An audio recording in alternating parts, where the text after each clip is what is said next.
Le Portugal est vulnérable sur le plan fiscal en raison du niveau extrêmement élevé de la dette.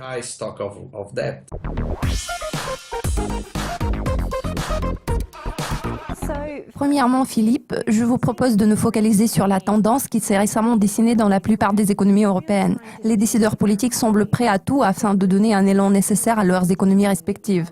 Le contexte actuel est marqué par un mécontentement général qui s'intensifie à l'approche des élections. La reprise de l'économie européenne est fortement tributaire de la politique monétaire de la Banque centrale européenne. Pourtant, croyez-vous que la politique monétaire puisse réellement stimuler le développement économique ? Alors, bienvenue dans ce nouveau monde courageux qui est complètement axé sur la politique fiscale.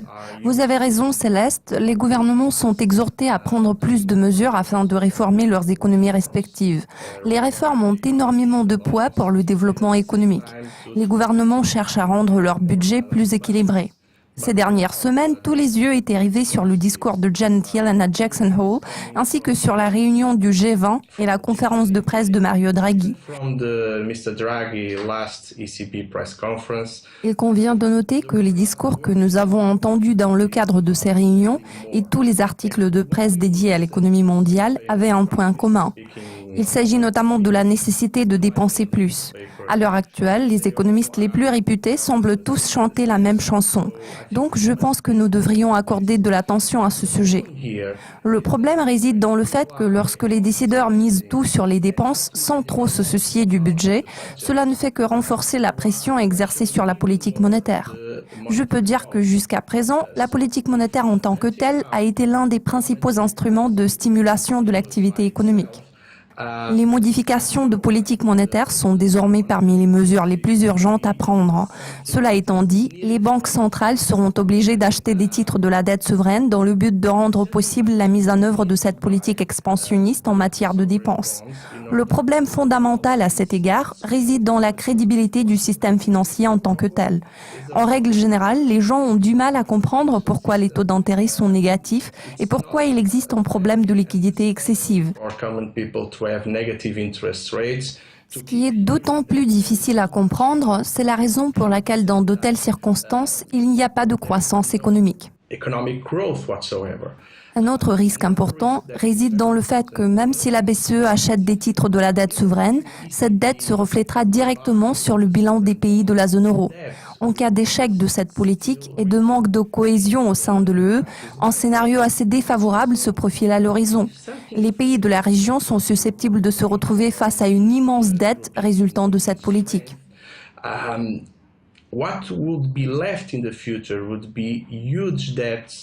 De toute évidence, ce n'est pas une question de risque à court terme, mais plutôt d'implication à long terme de ce genre de politique.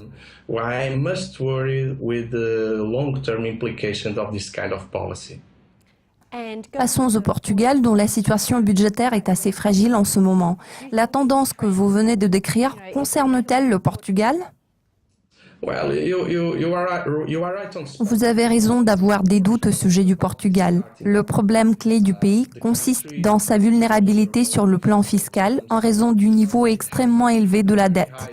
Il en découle que si le pays se permet de s'endetter davantage, cela ne fera qu'aggraver le degré de vulnérabilité du Portugal dans l'avenir. Un autre aspect important est que le Portugal est confronté à un problème structurel. Il s'agit notamment du faible niveau de croissance affiché au cours des dernières années. Bien évidemment, ce faible taux de croissance constitue une préoccupation majeure au sujet des perspectives du pays. Au fur et à mesure que le temps passe, le pays devient de plus en plus dépendant de la Banque centrale européenne et des institutions européennes clés.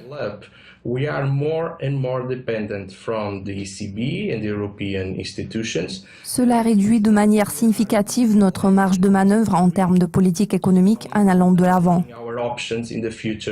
Nous pouvons en déduire que le principal problème auquel le Portugal doit faire face est sa forte dépendance économique. Cela étant dit, si notre dette souveraine ne fait que s'accroître avec le temps, cela signifie que nous ne pourrons plus considérer le Portugal comme étant un pays indépendant au sens propre du terme. Je suis d'avis que ce problème mérite une attention particulière. En parlant de la politique monétaire et notamment des mesures de relance, cette dépendance du pays à l'égard d'un stimulant budgétaire sera-t-elle durable à votre avis? Le hic, c'est que cette forte dépendance est susceptible de durer très longtemps. Ici, nous pouvons nous souvenir de l'exemple du Japon. Dans le cas du Japon, cette politique monétaire marquée par des taux d'intérêt zéro dure depuis plusieurs décennies déjà. À un moment donné, cette politique pourrait faire dérailler l'économie européenne, tout simplement parce que le Japon est un pays, tandis que l'Union européenne est constituée de plusieurs pays. Il est à noter que le degré de cohésion est totalement différent dans ces deux cas. Le niveau de cohésion est beaucoup plus élevé au Japon qu'au sein de l'UE. En parlant des liens politiques existants entre les pays, sans aucun doute, ils ne sont pas aussi forts que ceux qui existeraient si l'Union européenne était un pays et non pas un ensemble de pays. Cela s'ajoute à la vulnérabilité de tout ce processus. Pourtant, il est certain que le gouvernement de notre pays va continuer à suivre cette voie au moins jusqu'à la fin de 2017. L'année 2017 s'annonce très importante en raison des élections dans de nombreux pays. Le référendum sur la réforme constitutionnelle en Italie sera extrêmement important tant pour l'Italie que pour l'Europe. Les électeurs français se rendront également aux urnes en 2017. Puis ce sera le tour des Allemands. Je pense que cette tentative désespérée des gouvernements pour sauver l'Europe en dépensant davantage et cette dépendance excessive à l'égard de la BCE pourrait créer de gros problèmes à l'avenir.